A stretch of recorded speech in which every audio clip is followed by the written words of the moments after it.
extra 10% to take No effect room tomorrow. left for Mexico or for Canada. No, the tariffs, they're all set. They go into effect tomorrow. Sometime users. Mr. President, just to follow up on my colleague's question. But just so you understand, vast amounts of fentanyl have poured into our country from Mexico, and as you know, also from China, where it goes to. Luke chapter 2 and verse 1.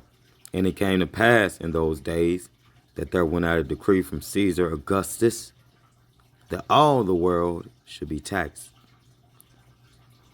And this taxing was first made when Cyrenius was governor of Syria.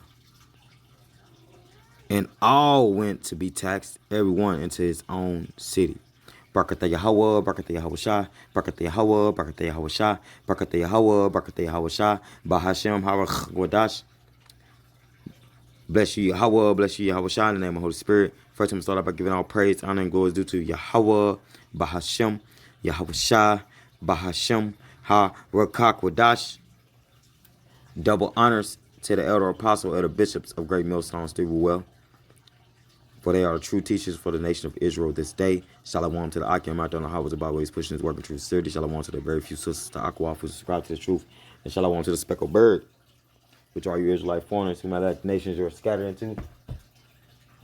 But you are Israelites, the spirit bear witness to the truth. Shalom, shalom. All right, the main reason why I brought out Luke 2, 1 through verse 3 is because that three-part word for the word world in the Greek means three different things.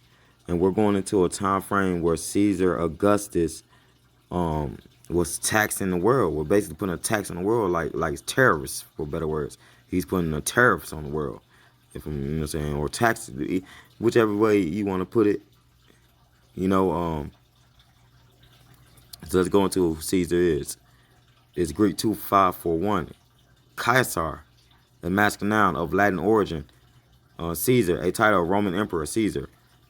Caesar means to be severed. The surname of Julius Caesar, which adopted by Octavius Augustus and his successors afterwards, became a title and was appropriated by the Roman emperors as part of their title.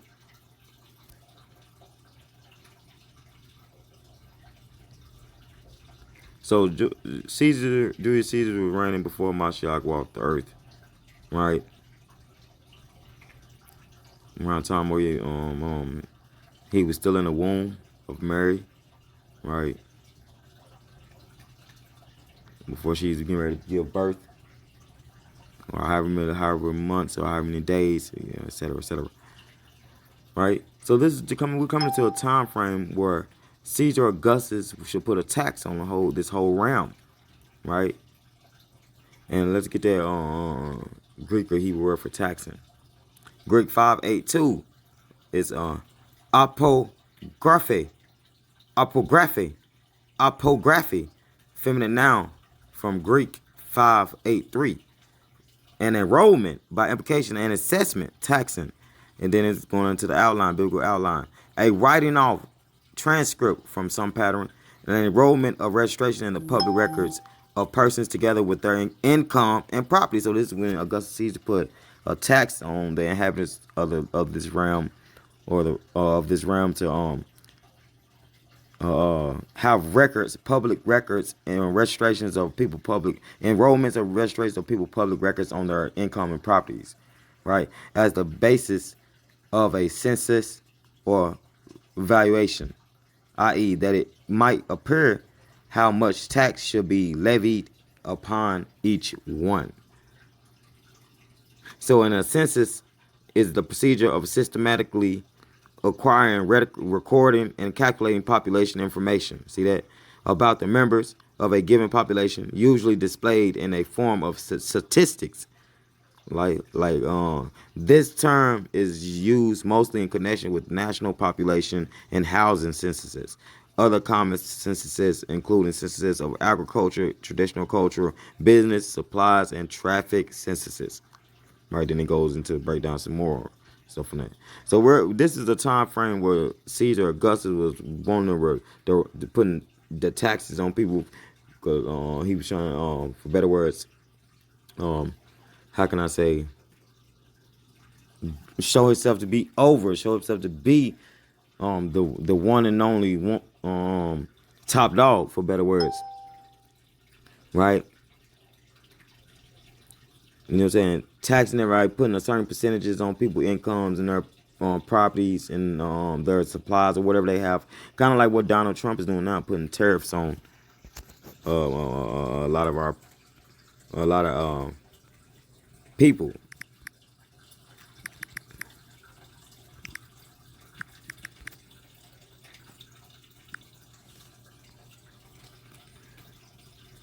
That's lucky. I wanted to get the definition for it. All right, tariff. Tariff. It's a noun. A tax or duty to be paid on a particular class of imports or exports. So they wanted to know how much money was coming into the household and going out. How much the business and all that. That's what Caesar Augustus wanted to know by being that emperor during that time and top dog during that time. Before Yahushua walked out. Then you got a second entry verb. Third person present tariffs. Fix the price of something according to a tariff. Right?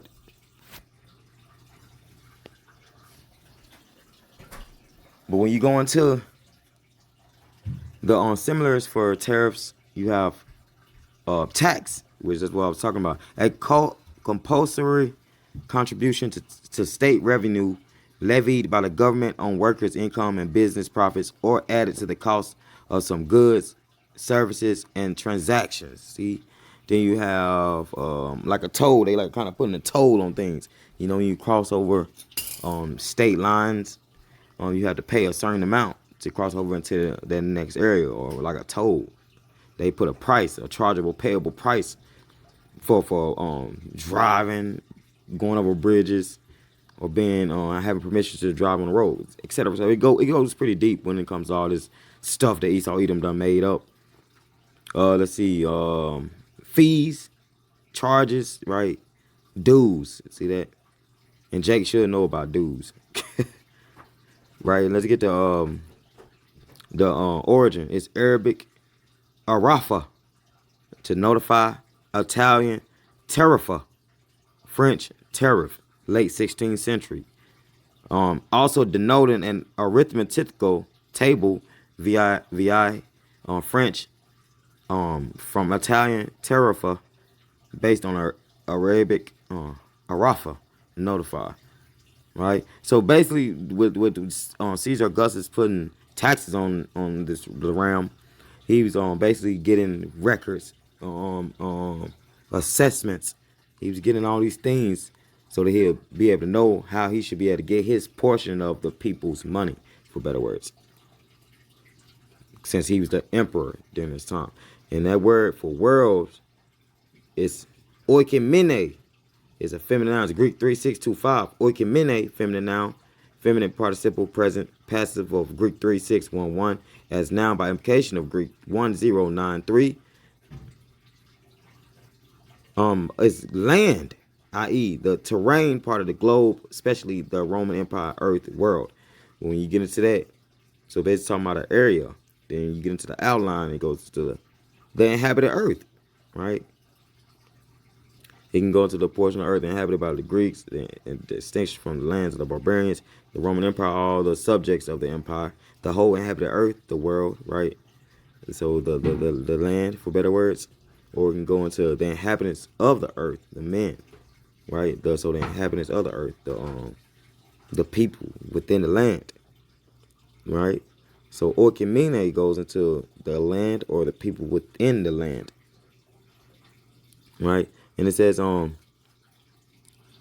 ancient Greece, the term oikimene or oikimene denoted the known inhabited or inhabitable world, right? So meaning the people of the land. So when something is inhabited, meaning it has living life within it, right? So kind of just want to bring that out. So this is the third part series that. The same thing we're seeing now, there's nothing new on the sun, right? DJ Donald Duck is putting taxes, trying to tax the world, right? Trying to tax the inhabitants.